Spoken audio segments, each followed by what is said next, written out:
Boy, have I got a PowerPoint presentation for you. But before we get there, I'd just like to give an overview of the challenge and the opportunity that we have. And this is the reason why we have this panel, the affordable, reliable, clean energy solution. We are facing in this country a big challenge, a huge challenge, because we're having substantial increase in electricity demand. And it's going to be very hard to meet.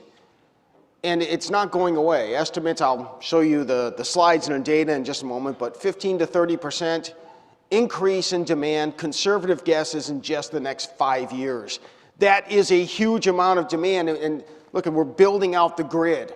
We're not making sneakers or bubble gum. This is a huge enterprise. It's going to take a lot of effort, a lot of expense. You have to do it right. That's the challenge. But the opportunity is, hey, look, energy is the key of our economy. I mean, energy is the lifeblood of our economy. If energy prices go up, it's like everyone's paying a tax. Every good and service is more expensive. It's money out of your wallet. The only difference between energy price hikes and taxes are, if I'm paying extra in taxes, at least there's a chance I might get something back in return. I mean, it may go to someone else, it may be spent foolishly or corruptly, but there's still a chance. When I'm paying higher prices for energy for no reason, I get nothing back. Similarly, when energy prices go down, it's like a tax break for the entire economy. It stimulates our economy, it puts more money in our pockets individually. We have this opportunity. We can build our economy on sand, or we can build on a granite foundation. And through affordable, reliable, clean energy policy, we can build on granite and have a strong foundation for a prosperous economy for decades to come. It's out there. The opportunity exists. It's real. It can be attained. In fact, just recently, I was on a televised, well, I guess it was by Zoom, and then it was broadcast on Real Clear. And David DeRosier was hosting it. David wasn't able to make it. We thought he'd get him here. But anyway, he had two people who were conservatives, two people who were liberals, to talk about, to debate, to discuss energy policy. And when the topic came around to affordable, reliable, clean, and the foundation, really the framework of what we're going to talk about, guess what? All four of us were in agreement. This is something that doesn't have to be conservative, liberal, red, blue. This is something we can build upon just by speaking the truth. Everyone's going to buy in. After all, who's not for affordable energy? Who's not for reliable energy? And as a conservative, I don't want to run away from the environmental component either. Because guess what? That's on our side too. So that's just the overview. And if this works out, heck, Donald Trump can issue an executive order tomorrow putting an affordable, reliable, clean energy plan into place. Better yet, maybe through reconciliation, Congress can pass it into law. Or better yet, even without reconciliation, if our policymakers will have the same honesty and integrity that the four people on this panel at Real Clear had. Conservative, liberal, it didn't matter. Hey, this makes sense. So that's what I'd like to present here. And now my fabulous PowerPoint presentation. So basically, all right, first of all, the critical challenges. Affordability. Electricity prices are rising. They're rising in a way that we have not seen in decades. In fact, this is something that played out in recent gubernatorial races in New Jersey and Virginia. It was the top issue. When the Republican lost, the Republican got hanged with the affordability issue across the board, but especially regarding electricity. And as I'll show in a minute, that was a political mistake because there's no reason for that to have happened other than political error. But affordability, prices are rising. We need to solve that. Reliability, demand is growing. Blackouts are forecast, more and more blackouts in this country. The reason why demand is growing is because of the explosion of AI, data centers, quantum computing. This is all something that is putting a huge strain on demand on the grid. And I'll show you the numbers here in just a moment. All right, electricity demand is growing. Grid Strategies report. They forecast that, well, first of all, they say the era of flat power demand is behind us. They forecast a 15% increase in electricity demand by 2029. That is massive in just 5 years. That's the low end. That's a conservative end. ICF Global Consulting, 25% increase in demand by 2030. Others forecast even more. So we have to build out a huge amount of electricity production to keep our lights on. As I mentioned, this is a political issue. Policymakers, get on board. Left, right, Republican, Democrat. If you are going to have continually rising electricity prices for your own benefit, you better be doing something to bring prices down. Now I'm going to show you how. First is what not to do, and what's happening right now, unfortunately. So despite accelerating demand and a shortage of rare earth minerals, which are necessary for wind and solar equipment, utilities are enacting expensive net zero carbon dioxide plants that are removing crucial on-demand baseload power and requiring more rare earth minerals. This is not a recipe for reliability, nor is it a recipe for affordability. Here's what's happening regarding our affordable energy sources. In 2020, coal power provided 773,000 gigawatts of U.S. electricity. 2024, just 4 years later, that had dropped to 650,000 gigawatt hours. 15% drop in coal power in 4 years. Why? Because policymakers and public utilities commissions were requiring this as a political decision, not economics, as you'll see in a moment, politics. We're getting perfectly operational coal power plants being taken off the grid. What happens as a result? Okay, well, we see in 2020, coal provided 19% of our power. 2024, it was 15%. That was taken up virtually entirely by wind and solar, which went from 10 to 15% of the total electricity mix. So what happens when you do that? All right, from 2010 to 2020, we have a nice extended period of time. Electricity prices were essentially flat, less than 1% per year increase in prices. Then you see the switch from existing coal power to wind and solar, which we're told is so much more affordable. It's already cheaper than natural gas and coal, they tell us. All right, we make the switch, electricity prices rise 22%, from less than 1% per year to now 22% over a 4-year period. Hitting home, the average household now pays more than $300 each and every year in additional costs just for electricity because of that switch to wind and solar, because of those higher prices. $300 per year, and that's directly in your electricity bills. That doesn't even count the fact that every good and service bought, sold, and traded in this economy is now substantially more expensive. There's more money coming out of your pocket too. We need to do something to fix this. All right, so why have prices gone up so much with wind and solar? We hear all the time, wind and solar, it's already less expensive than coal. It's already less expensive than natural gas. All right, let's take a look at the actual numbers. In the peer-reviewed journal, Energy, energy economists, they put together what is the actual levelized full system cost of electricity. And by full system levelized cost, what they're taking into account the cost that intermittency impose upon other energy sources on the electric grid. They're taking into account all the transmission wires and systems that must be built when you have a wind farm out in the middle of nowhere that has to bring wind power to Houston or wherever it may be. And all these other factors, tax subsidies, whatever. Let's get the real cost. If you're going to build out a grid on a particular power source, taking in those factors, what does it cost? We hear the propaganda in the media. Here are the actual numbers. This is the full system levelized cost of electricity in dollars per megawatt hour.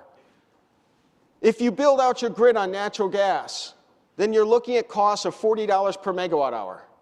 Far and away, the most affordable, the most common sense way to build out our grid. Coal power is next at $90 per megawatt hour. Biomass, 117, nuclear, 122. So really coal, biomass, nuclear, they're fine.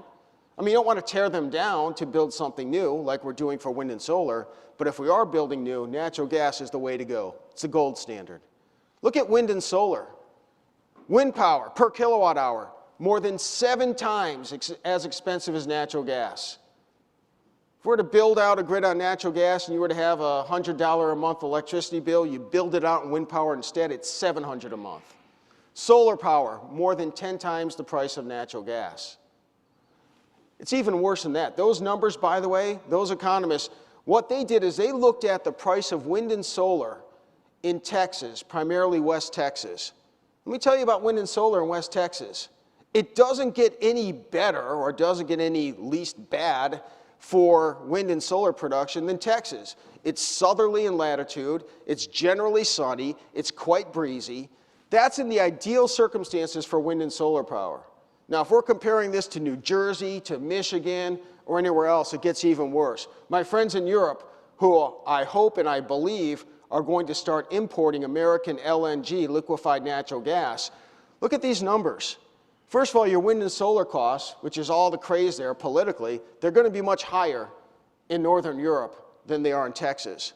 And natural gas, even if you liquefy and ship the natural gas, it adds some costs, but it doesn't more than double the cost, and you can more than double the cost and it still makes the most sense. This is what we need to build our economy, to build the base of our economy upon, is affordable, reliable natural gas.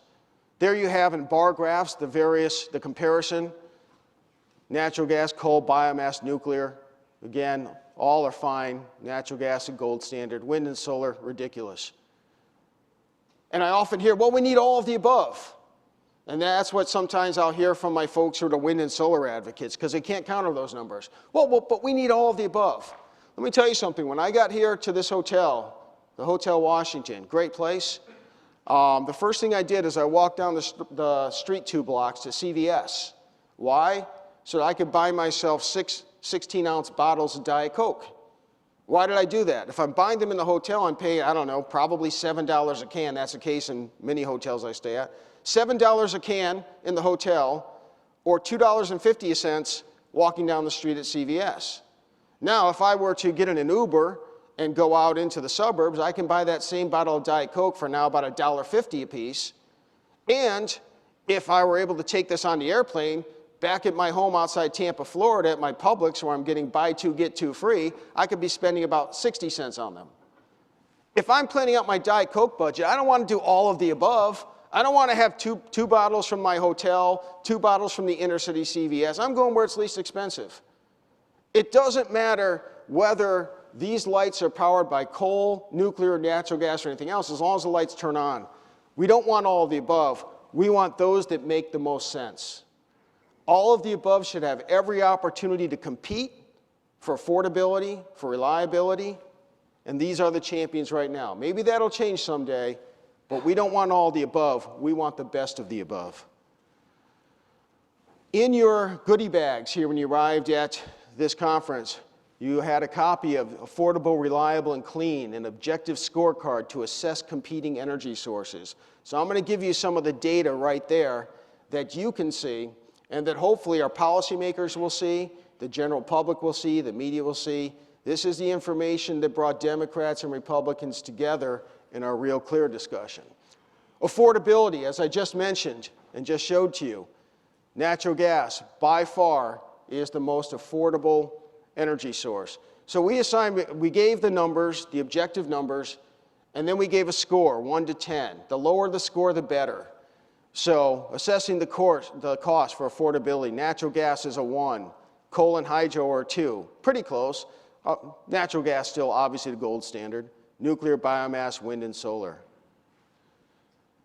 Next up, reliability. Basically, look, can we know with certainty that an hour from now, a day from now, a week from now, that we can produce whatever amount of electricity we need to power our city, to power the grid? Well, that's pretty objectively scoreable as well. Natural gas, look, it's available. You can run the natural gas power plants as much as you want. You don't have to worry about weather that's going to impede upon that. So natural gas, coal, nuclear, they all get a 1. Best score you can get, as reliable as you can imagine. Biomass is a 2. Hydro's a 3. Hydro has some variance for drought. It's still pretty good. Wind and solar are terrible. We have no idea an hour from now if there's going to be a cloud over the sun. We can have some guess as to 3 or 4 days from now how sunny it'll be and what we need to do in advance, but still it varies. I don't need to go into further detail. We know that. Natural gas, coal, and nuclear. We can count on them all the time. That's very important.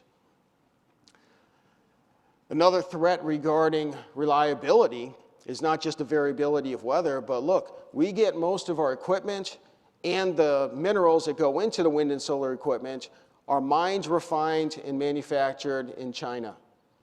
If China gets peeved at us, look, they got peeved at us during COVID. President Trump pointed out, rightfully so, that it was a virus that came from China. They threatened to cut off the medications that were manufactured in China. They can cut off our energy equipment, our electricity equipment, if they get peeved at us for any reason, or if they just want to take advantage of us. That's another reliability issue. Natural gas is produced right here in the United States of America. Coal, we produce it right here in the United States of America. These are the sources that we need for a self-secure United States of America. I'm going to skip through a couple of these slides because I want to give my colleagues a chance to get up here soon too. Clean, the third component. Conservatives sometimes, look, I think affordability and reliability are key. They're primary. But conservatives sometimes, well, let's not talk about the environmental issue. We should talk about it because on this topic, it is the same affordable, reliable sources that win out, yes, win out in the environmental factor here. So there are many aspects to environmental issues. The climate activists want us to believe that the only thing that matters is CO2 emissions. I mean, look, I grew up in the 1970s. When I was a kid, it was land conservation. It was species preservation. Those still matter. They matter a lot.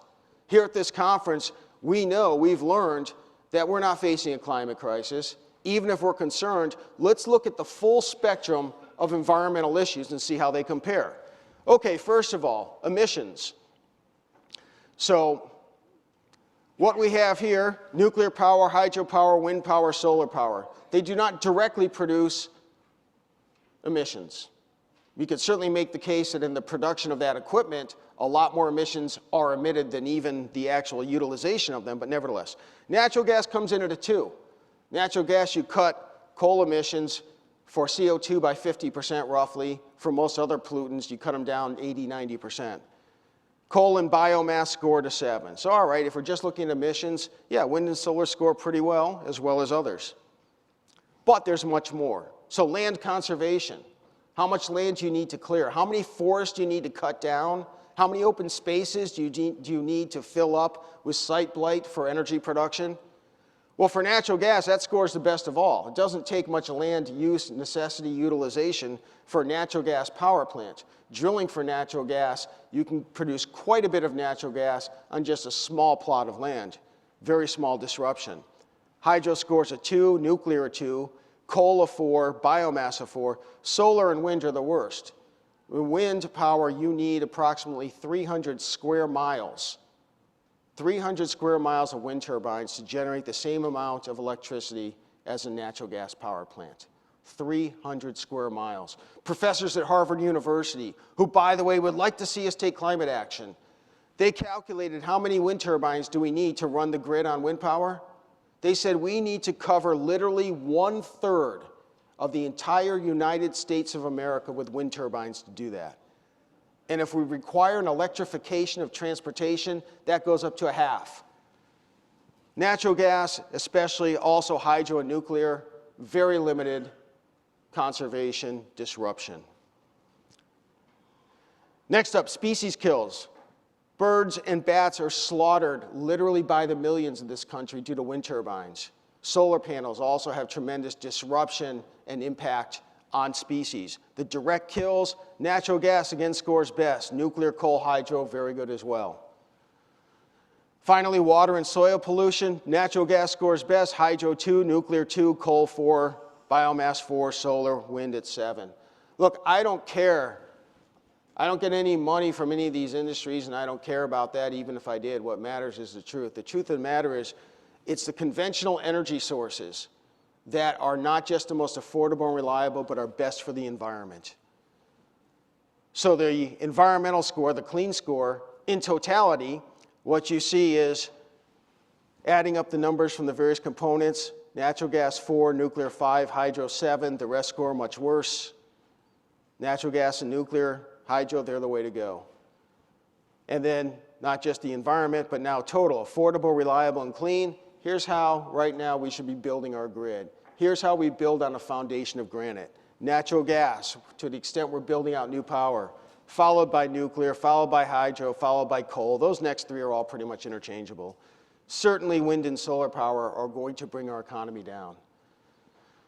Folks, the best thing that can happen to our country right now, the best way to celebrate our 250th anniversary this year is to have affordable, reliable, clean energy bill presented to Congress, passed by Congress.